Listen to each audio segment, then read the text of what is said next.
Welcome top news today.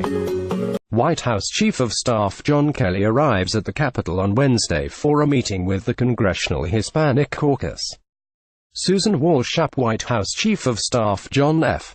Kelly told Democratic lawmakers Wednesday that some of the hardline immigration policies President Trump advocated during the campaign were uninformed, that the United States will never construct a wall along its entire southern border and that Mexico will never pay for it, according to people familiar with the meeting. The comments were out of sync with remarks by Trump, who in recent days has reiterated his desire to build a border wall that would be funded by Mexico indirectly through NAFTA. The mixed signals underscore the difficulty congressional Republicans have faced as they have tried to decipher what the president wants in an immigration deal.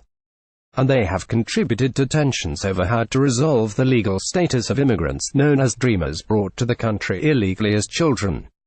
I'm looking for something that President Trump supports, and he's not yet indicated what measure he's willing to sign, Senate Majority Leader Mitch McConnell RKY told reporters Wednesday. As soon as we figure out what he is for, then I would be convinced that we were not just spinning our wheels going to this issue on the floor, but actually dealing with a bill that has a chance to become law and therefore solve the problem.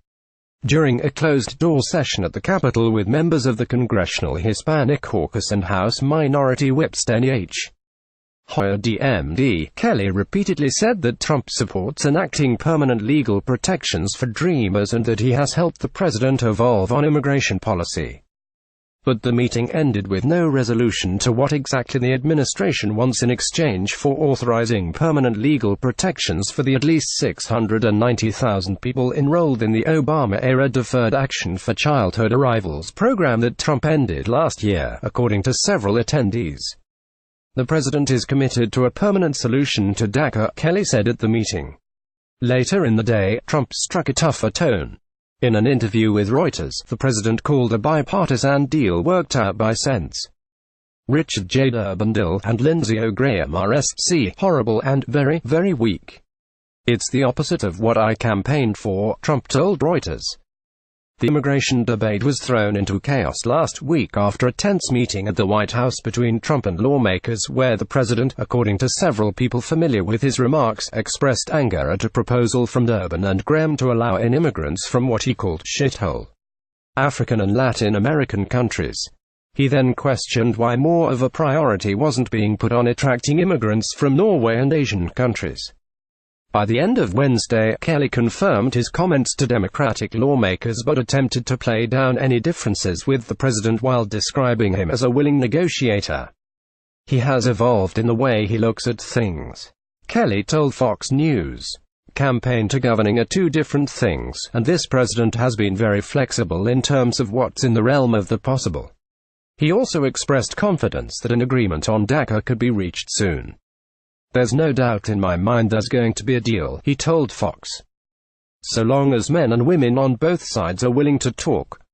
As the meeting with Democrats began Wednesday, Kelly said he had asked to meet with a group at the urging of House Minority Leader Nancy Pelosi DeCalif, who told him that the group is critical to reaching a deal.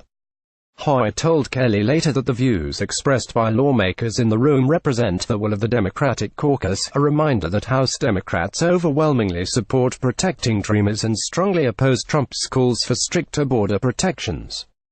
In a bid to assure the group that he understands the concerns, Kelly said Hispanic caucus members should be grateful that DACA wasn't ended immediately in September, when Trump set a 6-month expiration date for the program, according to several people familiar with his remarks. I worked to get the 6-month extension of DACA. I ordered that. I managed that. And everyone has thanked me for that, he told the group. Rep. Lucille Roy Ballard DeCalif, the original sponsor of the DREAM Act, which would permanently legalize dreamers, asked Kelly to clarify Trump's definition of a border wall. Certain things are said during the campaign that are uninformed, Kelly said, according to several attendees. Rep. Luis Gutierrez Dill later put out a statement that Kelly said Trump's views were not fully informed. Kelly went on to say that many campaigns are not fully informed about every policy and that campaigning and governing are two different things and that governing is harder. Gutierrez said, "A concrete wall from sea to shining sea is not going to happen," Kelly said according to attendees. Instead, a physical barrier in many places is what the administration is requesting. Kelly used the term physical barrier several times during the meeting, attendees said. Concrete wall is not a realistic solution in many places, Kelly said, noting that topography, among other issues, makes building a physical wall difficult along certain parts of the more than 2,100 miles between the United States and Mexico. Instead, we need 700 more miles of barrier, Kelly said, a concession that a physical barrier does not need to stretch the entire length of the border. Concrete wall would be good in only certain places, he added, saying that manpower and drone technology should suffice in some parts. Kelly also said that there will be no wall that Mexico will pay for. Later in the Fox interview, Kelly confirmed that the administration is seeking 700 miles of new wall and reiterated Trump's view that the United States would be able to use the renegotiation of NAFTA to get Mexico to pay for the wall. In one way or another, it's possible that we could get the revenue from Mexico, but not directly from their government, he said. After serving as Homeland Security Secretary and commander of U.S. military forces in Latin America, Kelly told lawmakers that he has helped Trump evolve on issues of the wall. I had a lot to do with that, he said of Trump's change in position regarding border security, according to attendees. He campaigned against DACA, Kelly said of Trump, but since then, he's lightened up. Kelly said that the Trump administration continues to push for more border security in part because cartels are still successfully moving illegal drugs across the Mexican border. Drug cartels will always find a way to get their drugs in so long as there's demand in the U.S., Kelly said. As the conversation continued, Hispanic Caucus members asked Kelly for his assessment of a bipartisan plan brokered by Durbin, Graham, Sen. Jeff Flake Ramirez, and others. One Democrat in the room told Kelly that Graham has secured the support of at least 10 Republican senators, a sign that the plan might succeed. But Kelly seemed unimpressed by the deal, attendees said, telling the group that Graham and Durbin have always agreed on immigration matters. What would be more impressive, Kelly suggested, is if Hispanic Caucus members worked with conservatives like Sens. Tom Cotton Rock, and David Perdue RGA, and Rep. Bob Goodlatte RVA, the chairman of the House Judiciary Committee, who introduced a conservative-backed proposal to retool immigration policy last week. Aides to Graham did not respond to requests for comment about how many GOP senators are sponsoring the immigration plan. But Durbin told reporters Wednesday that at least 6 Republicans will publicly sponsor the plan once it is formally introduced as legislation. Later Wednesday, Graham and Flake announced that the proposal would be sponsored by Sens.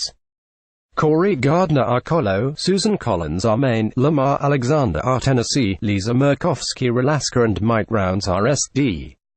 Hispanic Caucus members asked Kelly what he thought of another bipartisan deal introduced Tuesday by Reps. Will Hurd RTX, Pete Aguilar D. Califf, and other members. The measure would provide legal protections for Dreamers and authorize funding for border security that would be a mix of wall, fencing, security technology and more manpower. Kelly said he knew nothing about the bill, a comment that stunned attendees because Hurd and Aguilar have spent weeks amassing 50 original sponsors from both parties. Once the issue of Dreamers and border security is resolved, Kelly said during the meeting, he expects the administration and Congress to work together on the future of people with temporary protected status. In recent weeks, the administration has announced the end of temporary protections for hundreds of thousands of people from El Salvador, Haiti and Nicaragua who are living in the United States after natural disasters or violence in those countries.